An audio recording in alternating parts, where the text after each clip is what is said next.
All right, I hope everybody's doing okay today. We are back out in the shop today, and we're going to take a look at this little Benchmade. This is a mini Griptilian is what it's called, and this one was actually owned by my son, and in a gun trade with him recently, he ended up trading it to me, and it's pretty rough shape.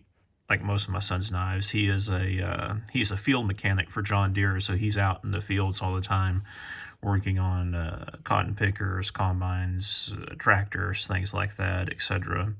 So, and I say this is a mini Griptilian. I think that's what it is. I know it must be an older one or a cheaper one because it's 154 cm. I think all the grips now are S30V, I thought, but. Man, look at this edge on this knife. Well, if you can see it, yeah, there we go. That edge is pretty rough. It might cut butter if you were to microwave it for about 20 seconds first. The butter, that is. But yeah, we got to clean that edge up. And of course, the knife itself is, I don't know if you can see that down in there, but it's pretty filthy.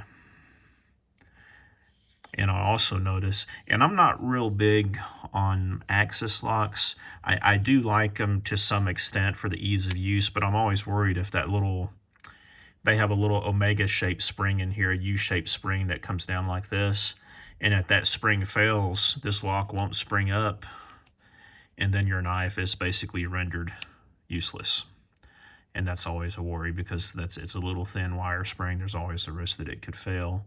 And I noticed too, this one, it's got some pretty good grit in there right before it starts to push the access lock in. Who knows what kind of junk is down in there from my son. God love him. He looks at, my son is a great kid. He looks at a knife as a tool and not as a fine instrument. So he's been known to abuse some knives and stuff like that. You see, to me, when you have a fine knife like this, there's a difference between using it and abusing it. And Cameron, if you're watching this video, I love you, son, but you do tend to lean towards the abuse side a little bit more. Sometimes you tend to use one of these when you should be using one of these, probably. So, anyway, what I'm going to do first is we're going to throw this into the ultrasonic cleaner, and we'll see how it comes out. I'm hoping I don't have to take it apart, as in take off the slabs and everything. I'm hoping I can just put it through an ultrasonic bath a few times, blow it out, and we'll get rid of that grit. Actually, yeah, it looks like this is not on bearings. I wouldn't think Benchmade will use bearings on this. It's probably on bushings. So really, I need to take it apart and put some grease in those, but I'm too lazy. So I'll clean it, blow it out real good. Maybe squirt some WD-40 in there to displace the water, then blow that out, and then I'll put a little bit of probably some blue lube, Benchmade lube, down inside of it and call it good. And also, it does have quite a bit. Well, I say quite a bit. Hear that? It's got some lateral play in it. And from my experience with these, it's a matter of getting this adjustment just right. If you adjust it too tight, you're going to lose the drop shuttiness of it, and this one doesn't have it very much anyway. But you'll have a real nice firm blade. But then if you have it too loose, it's going to flop around. I like it somewhere in the middle. So yeah, let's get the ultrasonic cleaner out here, and we'll see what happens.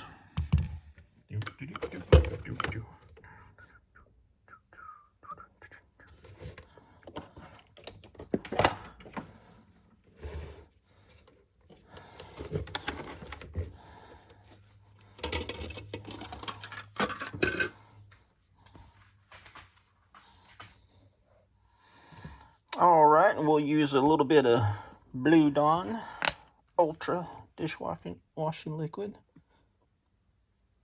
Nothing but the best that you can get at Walmart. Probably a little bit too much in there, but hell, I don't care. Some really hot water. You love how water pours Water doesn't have much of a surfactant value to it, so when you pour, it always dribbles down these little edges and just makes a mess all over every dang place.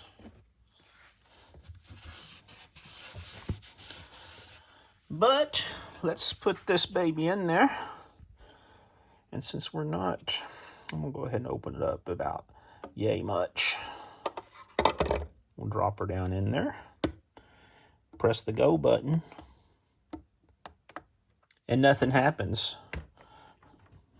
Why is my go button not going?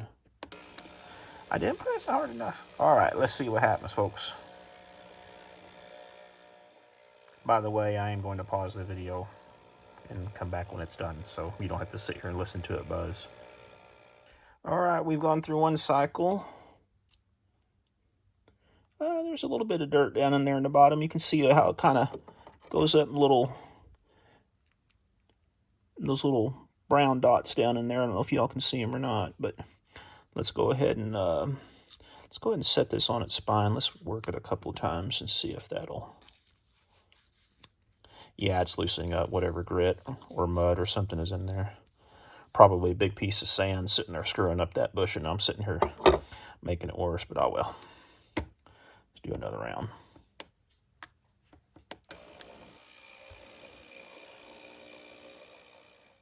All right, now we're through the second cycle, so let's, yeah, a little bit more dirt in the water that time around. Let's go ahead and take a look here. Take a swab through here. Yeah, let's clean it up some.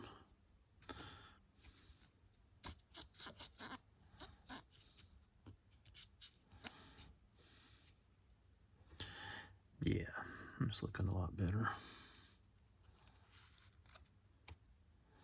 Sometimes it's hard to see that dirt in there, so that's the method I'll use, is a clean Q-tip, and then we'll see how much comes out. Yeah, and whatever grit is in there is in that bush. I might still have to take this apart and work in that bushing. We're going to try it one more time. I'm going to put it on its spine this time. Stand it up on the edge, and we'll see what happens.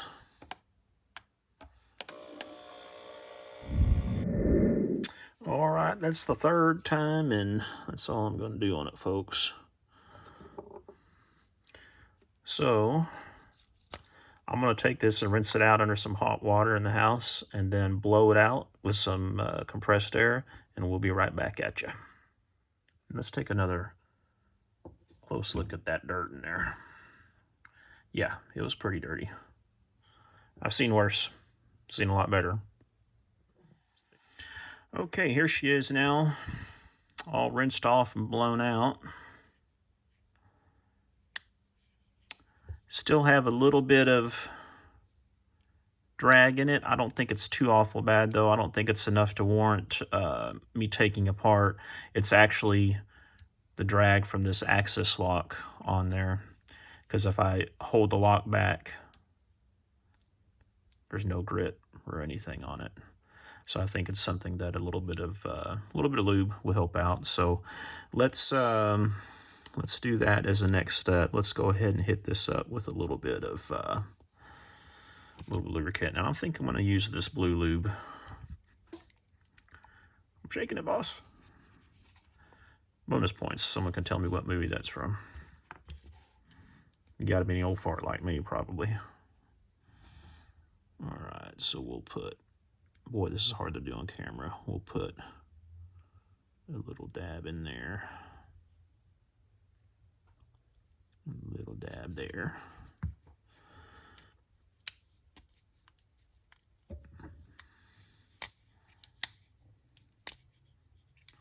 Oh, yeah.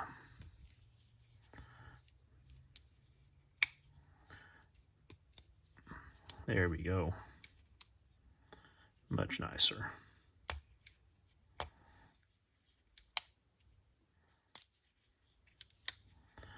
Boy, I like that.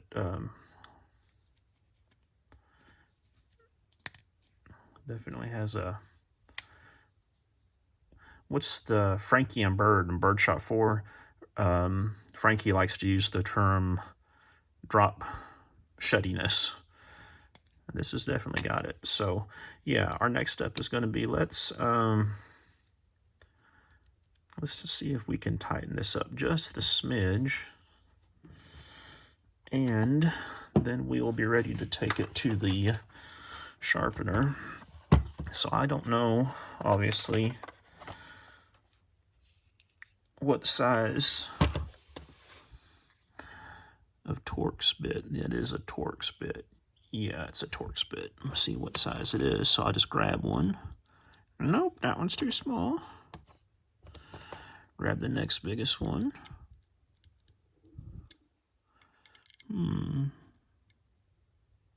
That's it, I believe, yeah. Boy, that thing seems like it's awfully loose in there. I wonder if, see, that's a T10. I thought that's what it was. Let's see if it's a, see if it is a T, yeah, it's a T10. I'm glad I didn't use that T9 in it, y'all.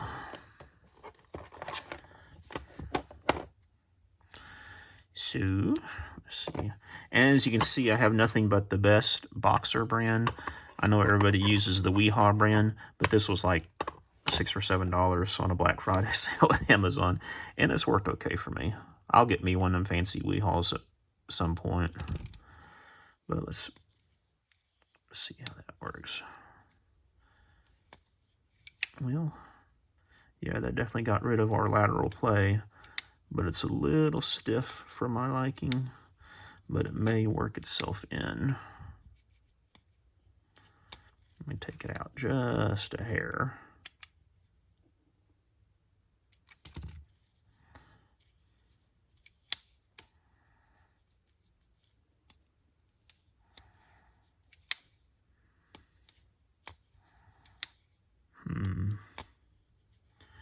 Take it out just another hair. Well, that was too far. I might have to put some blue Loctite on it. It could be that someone, not saying any names, but his initials are my son, might have monkeyed with that thing a little bit before. Yeah, there we go. And we'll, once we get done sharpening, we'll hit it with some more lubricant and whatnot. And I probably should have sharpened it first, I know, because I'm going to get all this fine metal dust in there. It's just going to be corrosive, but I am going to tape it off with some blue tape around here before I put it on the belt. All right, so I'm probably not going to be able to tape and sharpen at the same time, but I will show you my sharpening apparatus that I use. I used to have a wicked edge, which is great, you know, if you're putting a straight edge on these guys. But I've started just going back to belt sharpening, to be honest with you. I've got a nice little, well, I think it's a 1x30 that my dad made that I use with some real fine grip belts, and then I finish with a leather strop belt. And that gets a good convex working edge on a knife like this. So let me show you what that looks like. All right, let me start out by saying forgive the clutteriness in the background. Yeah, I haven't been able to spend too much time out there, but this is my little 1x30 thing. Like I said, my dad, I don't think I made this one. I think my dad made this one. We've made several different grinders and whatnot throughout the years, and this is the one that I brought down here to Texas with me. This belt's supposed to be underneath here, actually. I just put that on here.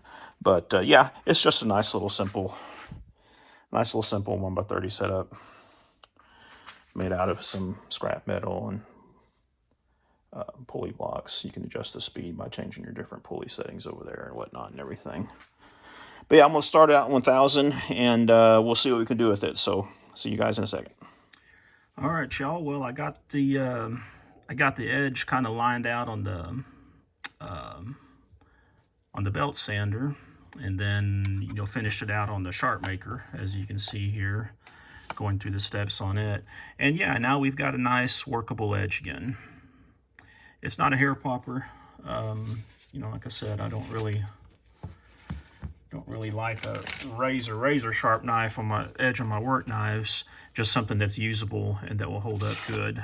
And that's really what I look for. So yeah, it's definitely a lot better than it was. So yeah, I think it'll be a nice little carry knife, unless my son talks me back out of it again on a trade.